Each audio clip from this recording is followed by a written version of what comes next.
All right. You're here with Brothers Forge Gaming. Right now, it's springtime, and that can mean only one thing. It's time to play some Sega games. Now, this delightful little gem here is your, what I'd like to say, standard platform style game. Although, you do get some very interesting power-ups. You get some wings, you get some high jump. You get this strange attack thing. Kind of spins around you. I wasn't sure what it was at first. I thought of it in like Ninja Gaiden. You get a shadow and it kind of attacks it as you. So kind of thought of that. But once I figured out it was an attack, I was like, oh yeah, this is pretty sweet. But no, I definitely dig the animation in this game. As you saw, those very awesome cutscenes in the beginning. There are some also between levels and different times of the game. You gotta love that about Genesis. It brought some of the best graphics like that, and also the Master System as well.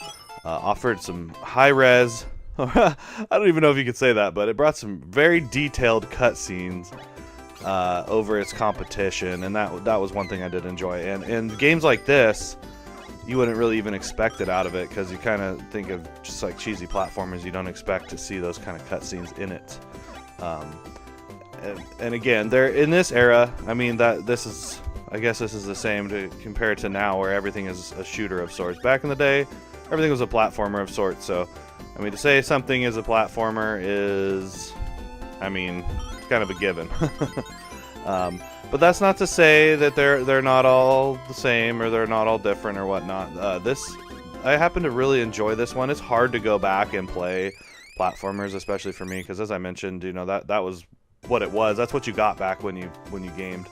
And I mean, that's not to say there weren't other kinds of games, but you know, when 90% of the games are one way, it's pretty tough to get variety. Especially as I've mentioned before, back in the day, I mean, there was not as many resources to play these games as there are now. So you got to think, you know, if you're a kid and you have limited resources, you might end up be playing the same game for a very long time. And that again, that's what I've mentioned, is that's what makes this experience so much fun, is going back and playing these games, getting games that I would have otherwise never even known existed, or never played or even given a chance. So that's one of my favorite parts about collecting and playing these old, vintage, classic, retro games, whatever you want to call them. That is definitely my favorite part about it. In terms of playability, this game has it in spades. There is so many fun things to do. Look at all the different sprites and animations and things you get.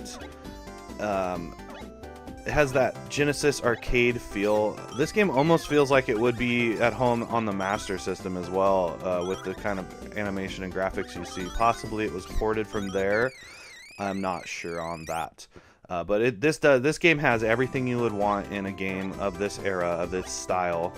And as far as difficulty goes, it's not too bad. You get multiple guys, you get continues, you can earn different power-ups and whatnot. There are some difficult sequences down the road, though, so as you'd seen on that roller coaster level, those are always rough. I could imagine down the road there might be an underwater level or something. They like to throw that stuff in here on these old games and make them very difficult. But overall, I'm very satisfied with this game. It is totally worth it. I believe it has kind of seen a spike in price over the last little bit, but possibly you can find it out there. I'm not going to go out so much and say it's a hidden gem, because I believe people are aware entirely of this game. But for me, it was definitely a you know, surprising kind of pickup. Like, I was like, oh, okay, this is awesome. Because as I've mentioned before, you know, the platformers of this era are hit and miss, and a lot of them it's hard to go back and play them today, for the fact that, you know, if you play a lot of platformers, you're probably not interested in playing yet another one. However, this game offers enough variety and different things that it is definitely worth a look at if you haven't seen it or played it. Well, alright guys, thanks for stopping in. You've been hanging out with Brothers Forge Gaming. We're playing Sega games over the next couple months, so come on back, check us out, if you want to see some more Sega games. Thanks for watching, guys. We'll see y'all in the next run.